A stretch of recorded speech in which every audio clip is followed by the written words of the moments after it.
Welcome to all aspirants. நாம இன்னைக்கு 28 December current அஃபேர்ஸை பார்க்க போறோம். செஷனுக்குள்ள போற முன்னாடி நேத்துக்கான ஜிகே கொஸ்டின் பார்த்துடலாம். ரணப்பா மற்றும் சாத்திய தண்டநாடா எந்த மாநிலத்தின் நடனம்? ஒடிசா. ஒட்டம் தேடல் மற்றும் சித்தி எந்த மாநிலத்தின் நடனம்? ஆந்திர பிரதேசம். லாம்பி மற்றும் யாஷிகானா எந்த மாநிலத்தின் நடனம்? கர்நாடகா.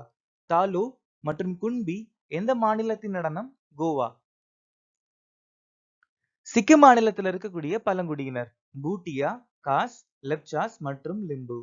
வினோபா பாவே 1983ஆம் ஆண்டு பாரத ரத்னா விருது வாங்கியிருக்காரு. கபீர், சபாத், பிஜாக், தோஹா, கோலி, ரத்தால் அப்படிங்கிற புத்தகங்கள் எழுதியிருக்காரு.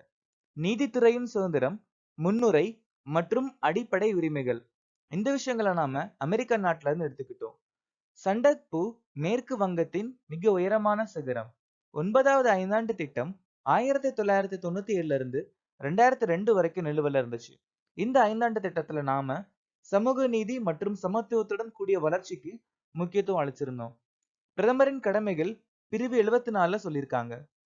பியானோ வாசிக்கக்கூடிய ஒரு முக்கியமான இசைக்கலைஞர் வி பல்சாரா. ஜி சங்கர் குருப் ஞானபீட விருதை பெற்ற முதல் இந்தியர். ராமோசி இயக்கம் 1879ஆம் ஆண்டு மகாராஷ்டிரால நடந்துச்சு. இந்த இயக்கத்துடைய தலைவர் வாசுதேவ் பல்வந்த் பாட்கே. போலாந்து நாட்டின் பிரதமராக நியமிக்கப்பட்டவர் யார்? Donald Tusk. 33வது வியாசமன் 2023 வென்றவர் யார்? புஷ்ப பாரதி. 2023இல் இந்தியாவில் மிகவும் வாழக்கூடிய நகரம் எது? ஹைதராபாத். எந்த மாநில அரசு மகாலட்சுமி திட்டத்தை தொடங்கியுள்ளது? Telangana.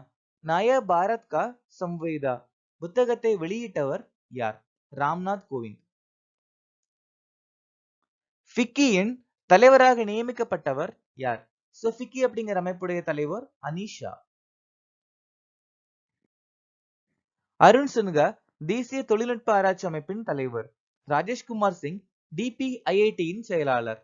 Harihara Mishra association of asset and reconstruction கம்பெனியுடைய தலைவர். சஞ்சீவ் சங்கர் துபை கணக்குகளின் பொது கட்டுப்பாட்டாளர். ஜிஷ்ணு பருவா மத்திய மின்சார ஒழுங்குமுறை ஆணையத்தின் தலைவர். சாந்தனு ராய் BEML லிமிடெட் தலைவர். பவர் ஆஃப் ஒன் அவார்டு 2023 விழாவில் வாழ்நாள் சாதனையாளர் விருது யாருக்கு வழங்கப்பட்டது?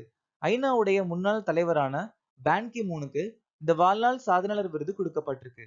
இந்த பவர் ஆஃப் ஒன் அவார்டு இந்த விருதை யார் நடத்துவாங்க அப்படின்னு கேட்டா அமெரிக்கால இருக்கக்கூடிய தீபாவளி அறக்கட்டளை தான் இந்த விருதை வருஷந்தோறும் நடத்துவாங்க.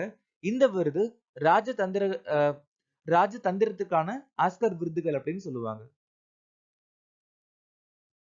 TK ரங்கராஜன் சான்சல் ரத்னா அல்லது அப்துல் கலாம் வாழ்நாள் சாதனையாளர் விருது வாங்கியிருக்காரு.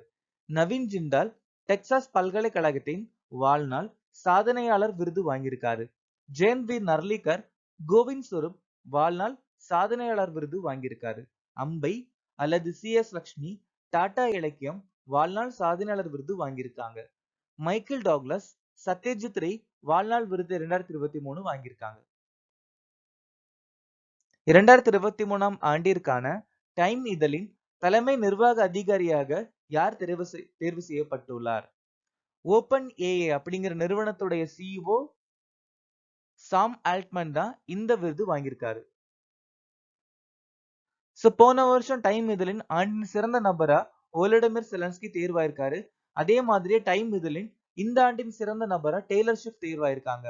மயூர்பஞ்ச் மற்றும் லடாக் இந்த இடங்களை டைம் இதழின் 2023ஆம் ஆண்டில் உலகின் சிறந்த இடங்கள் பட்டியலில் சேர்க்கப்பட்டிருக்கு. டைம் இதழின் 2023ஆம் ஆண்டின் தடகள வீரர் அப்படிங்கிற பெயரை லியோனல் மெஸ்ஸி வாங்கியிருக்காரு. எந்த நாள் யூனிவர்சல் ஹெல்த் கவரேஜ் தினமாக அனுசரிக்கப்படுகிறது? வருஷந்தோறும் டிசம்பர் மாசம் 12ஆம் தேதி நாம இந்த தினம் அனுசரிக்கிறோம்.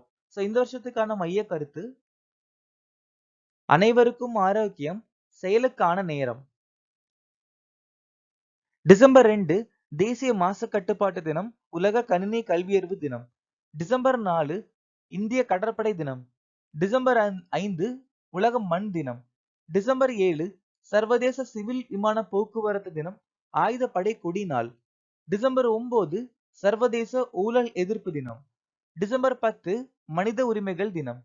டிசம்பர் 11 யுனிசெஃப் நாள், சர்வதேச மலை தினம். மிசிர்சாட் 2 செயற்கைக்கோளை எகிப்து எந்த நாட்டுடன் ஏவியது? எகிப்து நாட்டும் சீனா நாட்டும் 2 நாடும் சேர்ந்து மிசிர்சாட் 2 அப்படிங்கிற ஒரு செயற்கைக்கோளை அனுப்பியிருக்காங்க. இது ஒரு remote sensing satellite. NASA tempo instrument அப்புறம் 2029ல வீனஸ்க்கு டவின்சி மிஷன் அனுப்ப போறாங்க. ஐக்கிய அரபு எமிரேட்ஸ் ஹக்குட்டா ஆர் லேண்டர் மூலம் சந்திரனுக்கு ரஷித் ரோவர் அனுப்பியிருக்காங்க. இட்டாலியன் ஸ்பேஸ் ஏஜென்சி காற்று மாசுபாட்டை கண்காணிக்க பிளாட்டினா 2 செயற்கைக்கோளை ஏவ நாசாவுடன் இணைஞ்சிருக்காங்க. சீனா உலகின் முதல் மீத்தேன் திரவ ஆக்சிஜன் ராக்கெட் சுகு 2 அனுப்பியிருக்காங்க. வேலன் 3 அல்லது எக்ஸோஸ்டார் 24 உலகின் மிகப்பெரிய வணிக தொடர்பு செயற்கைக்கோள் அப்படின்னா அது இதுதான். ஜப்பான் ஸ்பேஸ் ஏஜென்சியும் இந்திய நாட்டோட இஸ்ரோவும் சேர்ந்து லூபக்ஸ் அப்படிங்கிற நிலவு பயணத்தை தொடங்க இருக்கிறாங்க. அணுசக்தியால் இயங்கும் 2 நீர்மூழ்கி கப்பலான கிராஸ் நோயார்க்ஸ் மற்றும் பேரரசர் அலெக்சாண்டர் எந்த நாடு வெளியிட்டது? சோ இந்த நீர்மூழ்கி கப்பலை வெளியிட்ட நாடு ரஷ்யா. ஐஎன்எஸ் பக்ஷீர் அப்படிங்கிறது இந்தியாவின் 6வது ஸ்கார்பியன் நீர்மூழ்கி கப்பல். ஐஎன்எஸ் சூரத் மற்றும் ஐஎன்எஸ் உதயகிரி இந்திய கடற்படை ரீசெண்டா அறிமுகப்படுத்தியிருக்காங்க. துருக்கி நாட்டுடைய முதல் விமானம் தாங்கிய கப்பல் டிசிஜி அனடோலு. இந்திய கடற்படை 4வது போர் கப்பல் சந்தோதக்.